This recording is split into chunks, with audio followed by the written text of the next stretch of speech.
So, hello and welcome to the Crown Cast. I am sat here today. My name is Rich Hayden, as you know, community archaeologist, and we are with Dylan. Dylan, if you'd like to introduce yourself. Hello.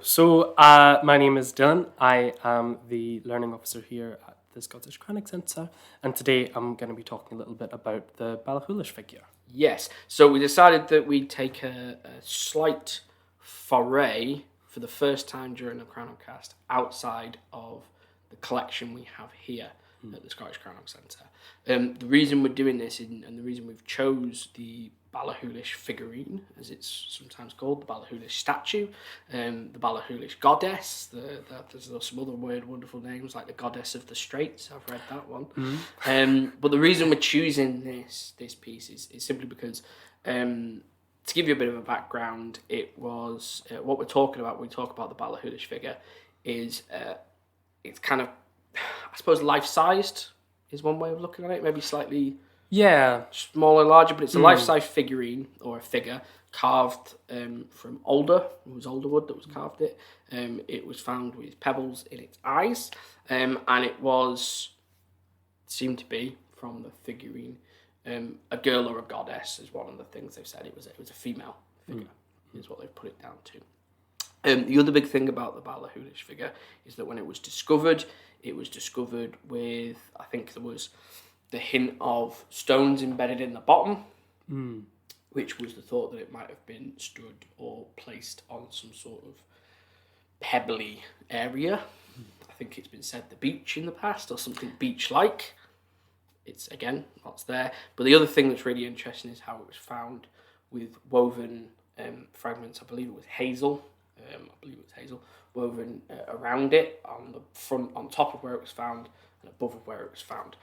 So it's called the Ballachulish figure because it was found in Ballachulish, where it was identified. They were doing buildings. I think it was a bit of rescue archaeology with a bit of work that was done when they were constructing. And again, there was the woven thing, and it's been argued it might be either a container.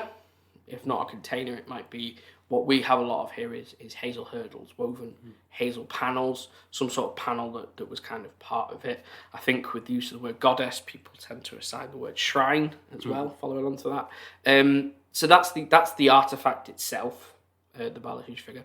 The other reason we've chosen it is that they did do radiocarbon dating work on the figure, and that work that was done gave it a date, I think it was around 600 BC, give or take. So again, give or take a big chunk. What this is, and this is why it's one of the things that we do like to talk about, is it is directly contemporary with our Cranach, Oakbank Cranach, and the story that we tell here. It's nice to have something contemporary, which is just over the hill, on the other side of Scotland, but just over the hill, and it's a relevant piece in terms of the time scale. So that's my very, very quick introduction as to what the figurine was from my archaeological perspective, and from again, all this information you can find out. It's there, but it's basically an Iron Age statue, which it's the only one of its kind, and the reason, well, it's the only one I know of. It's the only one found in Scotland. Yeah. There are a few others elsewhere. Yeah, and the big thing for it is that we actually have a figurine here on site, a replica, that we decided to create into a shrine. We use it sometimes as a feedback shrine. We use it as all sorts of things. So, Dylan, you are the Ballachulish expert. Well, So I think the figurine that we've got here is one of my favourites that we've got, even though it's not part of the collection we have in the museum. The fact we've got a replica of it, I think, is really quite marvellous, because it's one of my... the original is in the National Museum of Scotland in Edinburgh, and it's part of the Early People's collection, and it is slightly warped. It hasn't aged very well, but we've been able to make this replica outside using some really good photographs that were taken at the time. So it was discovered in 1880, I think, and they were, for the time, the photographs that they took were really quite incredible. But by looking at the original, the reason I really wanted to talk about it today is because I think it's quite a good prompt, or quite a good starting point for thinking about how do we interpret the Celtic past, and how, obviously with us talking about these people being Celts, we use that word quite an awful lot, At the museum, we run like Celtic Summer, Celtic Coming, all that. And I don't think this is necessarily, a bad word. We shouldn't use it. But I think we should be conscious of... Archaeologically, it's dynamite sometimes. Yeah. It triggers all sorts. But it's a catch-all term that's taken on a lot of extra meanings. And I think that it's for something that was used in the past, it wasn't ever applied to the people who were living here. And as well, the word Celt is an externally applied term from cultures outside, so mainly Greeks and Romans. Yeah. And again, coming into its modern usage, it's an externally applied term by antiquarians in the 1600s and 1700s. I mean, if you take the Roman equivalent of Celtic, it spreads from top of Scotland to the west of Spain to basically the east of Turkey, and everywhere in between, above them. These are all places where they're speaking Celtic languages, but they're not necessarily Celtic languages. And if you think about markers in the archaeological record of Celtic culture, which obviously is dangerous territory, but a lot of the time things like Latin art, Hastad art, doesn't always match up exactly with the boundaries we find of the Celtic languages being spoken. But I think that the Ballachulish figure itself, it was discovered in the 1880s, where we're beginning to get what we would call the Celtic revival. And this is where people are beginning to take a very romantic view of the Celts. They're beginning to understand the Celts as something that's very ancient and misty and wistful and all of that. And with the discovery of the Ballachulish figure, and it was identified as a goddess or as a woman. And looking at some of the pictures that we see that were taken at the time, there's not necessarily much to indicate that it would have been a woman. There have been lots of, some of them that have been found or some similar figures have been found in Europe, definitely do have all the bits and pieces, but ours... The mechanics? Yeah, but ours does not. Okay. And I don't think it's necessarily important to think of it as having a gender. It's a piece of wood. Yes. It's not necessarily important for interpreting it. Yes. But when I look at it, I think it's got a beard, but that's besides the point. But this is something that we find quite a lot that sort of holds over from the Celtic revival in terms of interpreting the Celtic past. We're looking for goddesses. We're looking for something mystical and for something that's kind of, along those sorts of romantic lines, but it's not necessarily there, even though we might want to look for it. Yeah. And so my background is in Celtic studies, so not just of the ancient Celts, but also looking at, I mainly looked at medieval literature, or the medieval literature of Ireland and Wales, and modern Celtic-speaking cultures. So whether that's Gaelic-speaking people, Welsh, Cornish, Manx, all of that.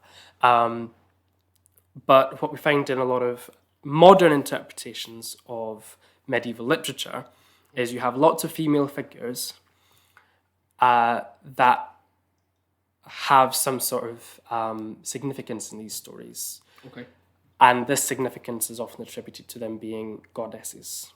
And a lot of the time we find that women in a lot of these old medieval stories are reduced down to being either sovereignty goddesses or fertility goddesses. Yes. When it's quite reductive to think of them in that way. Yeah. And again, this is sort of a holdover from this Celtic revival period, trying to find these goddesses, trying to find this romanticism. And I think it definitely does have these figures may have their roots in something that is pagan or something that is, a deity, but it's not necessarily there where we look for it in these medieval texts. Yeah.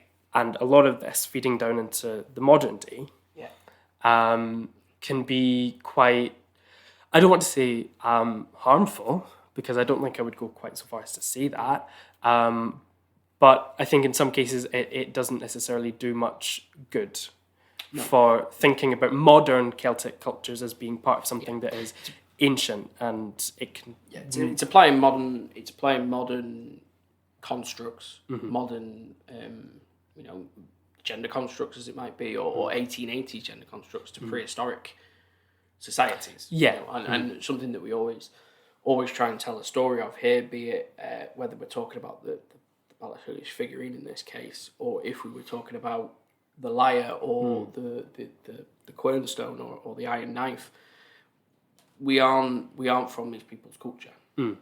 If I today wasn't from somebody else's culture in the world, I would never talk with an authority on their culture because I am not from their culture. So I'm not saying that we should, throw everything out the window, but we are not part of these people's culture. So we always need to think about and just take a step back and reflect, just as you're saying, maybe we shouldn't call it the Ballachulish goddess because that's probably maybe not what they called it. Yeah. We're applying a concept, and it might have been. Like I say, I don't think it's damaging. I think it can be, the word I'm searching for would be misinforming, because it can have a certainty around it. Yeah. And something that I always find we have to be, as a museum, very careful with is, our story that we tell, we can tell it with quite an authority, which can give a certainty to things that are actually quite uncertain. Yeah. And with this, it's a fantastic example, as you've just perfectly put it there, that, there's an uncertainty around this. But we need to be careful that we don't talk about it with certainty, because actually that's quite culturally insensitive. Just because that culture's not here anymore doesn't mean we should be, to a degree, not sensitive around whatever it might be. Yeah, and I think talking about how this culture isn't here anymore, there is again this sort of conflation of Celticness being a single thing. Yeah, well, you've still got the Celtic fringe up till, the idea of there's England, but then you've got Scotland, Wales and Ireland. Yeah. There's that line. There's still and Celtic fringe. There is this continuation, and I think it is a bit like, you can't be too forceful in saying that, there's nothing in common between these people who live there and these people who live there. No.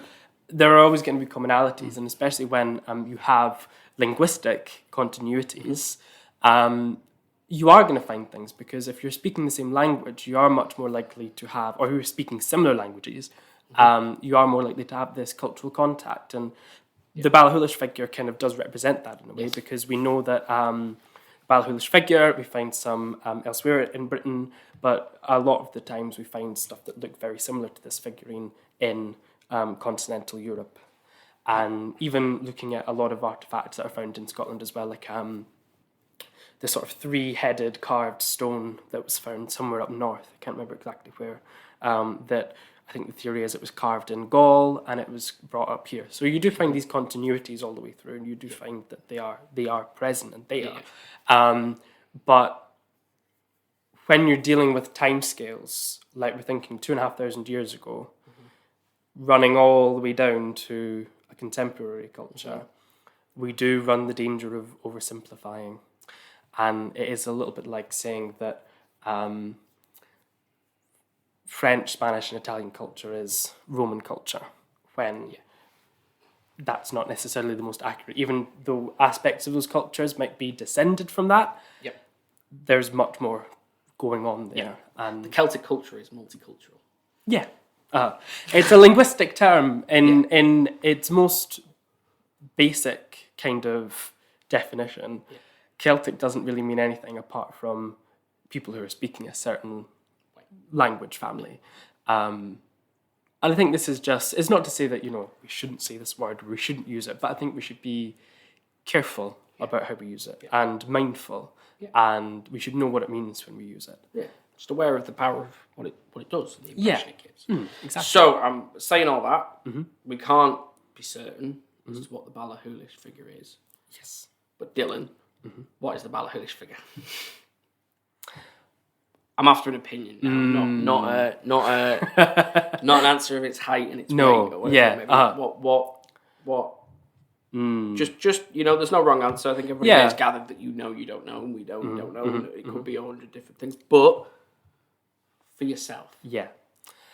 I think that, to me, it does probably represent a person, whether that be an ancestor, a living person, or a goddess, or something like that.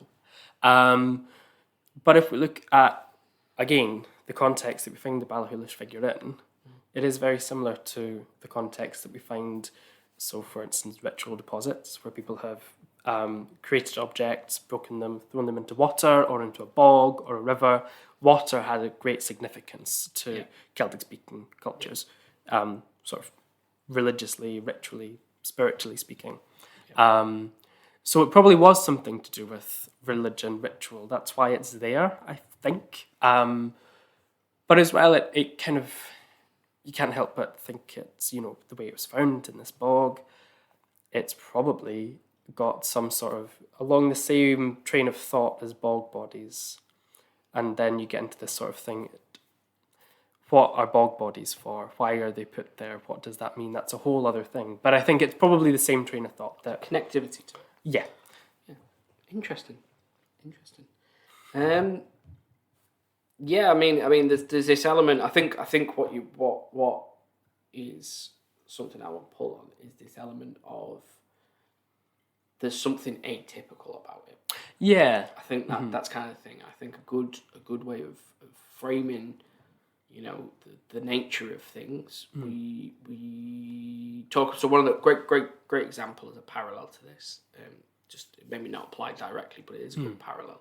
Is in the collection here at the Cranach Centre. We have a sandstone pendant. Okay, it's not very big at all, but it's got an oval hole drilled in the top, so it's like a nice little trapeze shape. Quite a beautiful piece, very simple geometric shape, but it looks like a pendant. There's an argument it might have been sandstone. It's sandstone, definitely sandstone. It might have been a weight of some sort, but it's so thin, it's so undamaged, it's so smooth. We go for the view of a pendant. Now, I know we sent this as a idea. We've got a sandstone pendant, and we had it looked at, and somebody said, it won't be a sandstone pendant. You don't find sandstone pendants. That's not a thing, really, in the Iron Age of Scotland or Britain that much. It's not something we really have. If it's a flat, and we explained the shape to it, and the feedback was, flat stone, it's probably used for sharpening. So it's small, short, used for sharpening tools, like a small whetstone, basically as it is. And then we actually had it looked at by the person that said they thought it might have been a sandstone. And the feedback was, it shows nowhere whatsoever it's probably a sandstone pendant. So it was this original thought, let's take the whole culture and apply the whole culture to this single artifact. Well, it's not going to be that, it must be this. But then what you've ignored there is the agency of the individual. Yeah. And that's a big fluffy term, I know it sounds daft, but actually somebody walked along Lochte as a person, as an individual, probably found the sandstone, thought, that'd make a nice pendant. And without thought of culture or anything or what's around them, made a pendant. So I'm not saying that's something quite simple, so it's easy to apply. Yeah. What you've got here is a figurine that, like you said, has been buried. Is it a woodworker? Is it somebody practicing their craft? Is it the skill? Somebody that's thought, what I would like to do is make a figurine. And they've gone, I mean, when you look at it, don't be insulted. It is not a finely carved face with all the details and everything showing. It's quite, I don't want to say rudimentary, but it's quite simple. It's quite chunky. There's a big head. There's quite a small body. It's life size. I don't think it's life size roughly, but it's not life scale in any way, shape, or form. It's got a silly, grinny face. It's got a long, thin nose, and it's got these two out-of-sized eyes pushed in, aren't the same size. Contemporary with this, if you go to Greece, you've got people carving phenomenal pieces of stonework that's identical. So I'm not saying there that the people in Greece that are better at carving things than here. Absolutely not. What I'm saying is that if there was carving going on up here, it would have been a wood, and it's not surviving. So there's this kind of, I think, as a wider context for Europe at this time, people have developed skills, wide skills at this time. Is this quite a simple, basic start? I don't know. I don't know the answer to this question. And maybe because it is quite nondescript, it would have been quite multi-purpose back then. It could have meant whatever they wanted it to mean. Yeah, and I think it's quite a powerful piece. I mean, you look at it and you go, oh, you remember it when you see it. Yeah. Its little legs and its little stubby things. It's quite an incredible piece. Mm. But I mean, there is the question. I know it's in the National Museum of Scotland. Yeah. I think in there they've got a thing about it being this element of supernatural around it as well. As I said, it's atypical. We don't see every household having one of these. Because we certainly don't see it in the archaeology. In that way, it would be more present. But there is something quite special and quite unique about it. Yeah. So for I know I've waffled on there, but if I was to give an interpretation of it, I like the idea with its way it's deposited in terms of how we find it being woven together. There's that element of, is it a hurdle that was on it? Or was it two hurdles? Was it one single basket that was woven around it? There's a clear intent for deposition. It hasn't just been lost. No. And I think you're exactly right in connecting it. Bog bodies, there's a clear intent to depose it. Dispose. I can't even get my words right. Deposit it in one place. Yeah. So I think there is a process there. I think there is an intentional process there. I think it definitely, due to that intentional process, for being taken, woven, panelled, however it might be, and then disposed of or deposited into or placed, because again, all those words are quite inhuman, placed into, where we then found it 2,500 years later. There was a purpose to go through that process. This isn't a cracked statue chucked away. No. There's a process that's been gone through there, and that process must have meant there was meaning to someone. So my answer, if I was to give the answer as to what I think it is I would say it was meaningful. And I think that's what you can say. Yeah. Yeah. I think this is such a... As much as we really want to know the specifics about... And I think this is a whole other kettle of fish, but Celtic mythology, Celtic religion, it's stuff that people are really, really fascinated by. And for all of the certainty that we want to have around it, we don't necessarily have it. And it's not always there. But the one thing that we really can be certain about, if we can be certain about anything, is that certain things had a certain significance. Yeah. And it just depends on the context that they're in. Yeah, and I think we can't, as I said, we should never be assertive about what that significance is. But what we can be certain about, and we can be assertive about, is that it was significant. Yeah. And that's kind of that's the line that I think we as a at the Crown Oak Centre, actually, I think that's a line that we walk very well. And I like the Ballachulish figure because it is clearly something, and that sounds terrible. It is clearly something, but it is clearly something. And it just fits with the early Iron Age is such a wonderfully mysterious and foggy part of prehistory. But again, that foggy part of prehistory is what makes it so interesting and so engaging. It's a bit like we talk about water being mysterious to the Celts, all of these ritual deposits being closely associated with watery places, with rivers, lochs, bogs, all that. And we think about, why is water mysterious to them? Because you can't see it.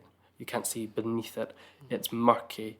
It is mysterious. And I think it's for exactly the same reason that when we look back to the early Iron Age, and when we have something that is quite as captivating as this Ballachulish figurine, and it is very easy, and I think it's justified to be very curious about it, and to think that there is something really interesting there, and to want to know more. And I think there is this kind of it's all there. Not to whitter on, but just to carry on with that, I think what would be really interesting is when you look at the figure. It is life size. It has a slightly enlarged head of some shape or form. It's got slightly, one bright eye. They were white. I believe the stones were white in its eyes. The wood would have been older. Now, older would have, it would have been stripped back from the bark. So I'm working through here actually as I'm looking at it, as it would have been stripped back from the bark. Older is known as a wood that bleeds. So actually if you leave older as it's stripped back, it goes red. Yeah. And then actually it would then go from red to quite a sort of a very dark colour. I always think about the place that would have been as well. I was chatting the other day about senses of place that you get, and with this, I think where you placed it would really dictate to it. So before it was deposited, did it have a place somewhere? Mm-hmm. And that's the things that we have to track back, and then you have to think about that place it would have been. We don't know what it is, but because if it was as unique as we see, and as the archaeology on a wider scale might indicate it being quite a unique thing, it would have been quite a unique thing to see. Yeah. Think about a darkened space, different places that would have stood.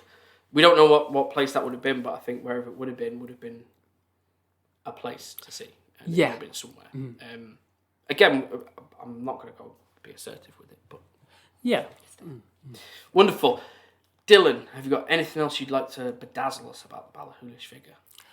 I think that's about my rant over. So basically, what we've done is we've talked about the Ballachulish figure, and our conclusions is that it was a figure, and it was found in Ballachulish.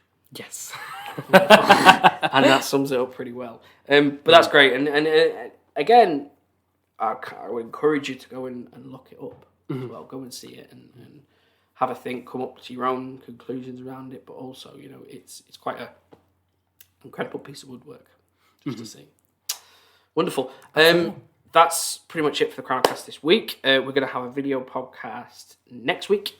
So next Sunday we'll be releasing our next video one on YouTube and all the places you get your podcasts. And then we'll be alternating every week then from audio to video to audio to video to audio to video. For warning for now, over the Christmas break we will obviously be taking a pause for the Crowncast, and we will return in full strength in January at some point. But thank you for listening.